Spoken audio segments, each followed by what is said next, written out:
Famille, élus du canton d'Athis-de-l'Orne, syndicalistes, en tout plus de 200 personnes ont fait le déplacement pour ce comité d'entreprise extraordinaire de l'usine Le Chameau de Caen pour soutenir les salariés.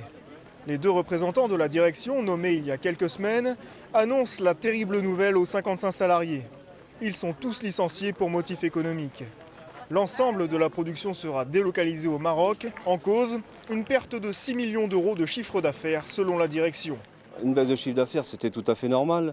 On a fermé les magasins d'usine, on a arrêté les braderies, on n'a pas renouvelé la gamme chaussures, pas renouvelé la gamme vêtements, arrêté le e-commerce.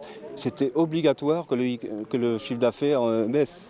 Mais c'était pour justifier le motif économique et supprimer le site de Caen. Je suis dégoûté d'avoir été roulé dans la farine par tous ces dirigeants. C'est une honte. C'est un fleuron du patrimoine industriel normand qui disparaît.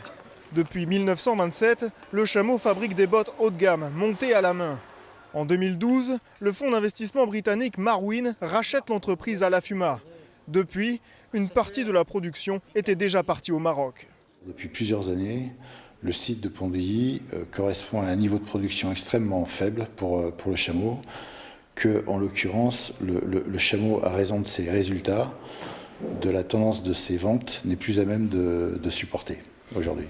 Pourtant, Le Chameau avait bénéficié ces dernières années d'aides européennes et d'une subvention de 98 000 euros du Conseil général de l'Orne. Ce qui est malheureux maintenant, c'est que ceux qui ont racheté après la Fuma sont en train de gâcher une perle économique où il y a un marché potentiel extraordinaire, il y a du personnel très très qualifié. Donc nous, on va se battre encore, il faut que l'on trouve un repreneur parce que c'est pas possible de laisser passer un bijou pareil. Le président PS du Conseil régional de Basse-Normandie, Laurent Beauvais, a demandé à rencontrer la direction dans les 15 jours.